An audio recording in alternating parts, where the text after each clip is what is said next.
Creating treasure hunts for kids are easy, but it depends on the age. And I'm going to show you how it's done. I have worked with kids in the last 25 years by doing field trip type of scavenger hunts and birthday parties and all that great stuff for families.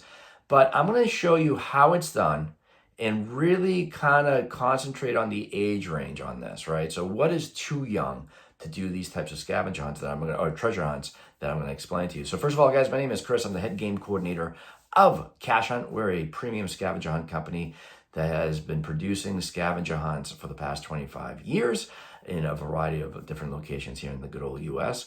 But again, my job with these videos is just to provide you with some really 1, 2, 3 patterns on how to create your own scavenger hunt or treasure hunt by just following these simple rules. So grab a pen, grab a notebook, and let's get to it. So first of all, what is too young? Too young to me is anywhere under the age of 13 years old. They're just too young in regards to a city environment, because as you might have, if you've been watching my videos, you probably have realized that the majority of these concentrations of treasure hunts or scavenger hunts always take place in a downtown area or a city environment. The other thing to keep in mind is if they're under 16 years old, they should obviously be adult supervision. And I'm speaking of that not as a game producer, but also as a parent. So let's just say you have 10 kids, that results into 2 teams, 5 versus 5, and then an adult supervision on each one. It doesn't have to always be even, but again, you get the gist. The key thing is that by creating this type of treasure hunt, it's a little bit trivia based, because not only are you providing a game, you're also providing a little bit of an educational spot of the game that will be memorable, and it'll make it a little bit more exciting. So first and foremost, how do you put this thing together? So you want to go to that downtown area or that city environment, and I want you to really kind of go maybe in the more historical part of the area. Make sure it's walkable. You want to make this game at least no lower than 60 minutes, max 90 minutes, if anything, maybe 2 hours. And you want to go search around and take notes of certain locations. You want to make sure that they are not very easily Googled, okay? So something that they can just simply type up and they can get the answer. You want them to visit this location. So I'm going to speak to you in our hometown of Boston. We have the North End. Our North End is also Little Italy, but it is historical. That's where you find Paul Revere's house. So let's concentrate that, for example.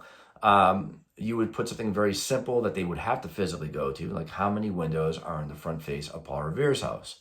And then underneath that, so once they arrive there, they would put the answer down there. And maybe you want to do a little small, interesting fun fact about that particular landmark that they went on their treasure hunt. Then the next one, let's say, could be a little bit more modern. Again, I'm going to concentrate here in Boston. In the North End, there is a house. It is called the Skinny House. It is a very unique story, as well as a very unique house, because it is the skinniest house in Massachusetts, probably out of the whole U.S. Who knows? But the key thing is that could be a photo challenge to take a picture in front of this unique landmark, and underneath it you could put a QR code that would link them to maybe a YouTube video that would provide, again, a fun fact about that house. So it adds another element of this treasure hunt. You want to keep it down to about 25, maybe 40 different locations. You don't have to complete them all, but what you're trying to do is each location would also have a point value to them, right? So at the end of it, you would just collect everybody's list once again, and you would just kind of see what they got right, what they got wrong. If they did do a photo challenge, just ask the adult that is taking the photographs, let me just take a look at your camera, what you guys took, and it should be a quick tally, and then of course ultimately whatever the prize is that you're going to award that particular team. So it's very easy to do that type of treasure hunt.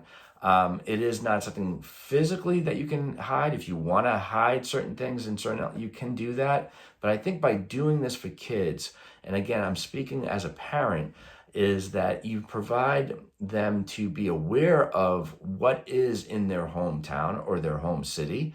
It is educational, and by creating fun facts as opposed to boring facts, it will kind of sink into their heads and make it even more memorable, especially if it's really fun. So again, but the key thing is not making them something that can easily be Googled. Now, someone can always ask me, should I just go to ChatGPT? Now, I'd rather have you not do that, because ChatGPT might provide you with certain things, like, there are 6 buttons on the Sam Adams statue, and there might really not be. There might be 4. So it's not that accurate.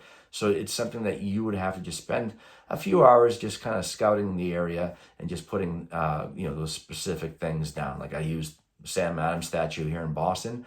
Just go to the Sam Adams statue. See how many buttons are on his vest. And that's your answer, right? And then you can do a little fun fact about good old Sam Adams. So hopefully that helps, guys. If you want to learn more about our scavenger hunts, it's cashhunt.com.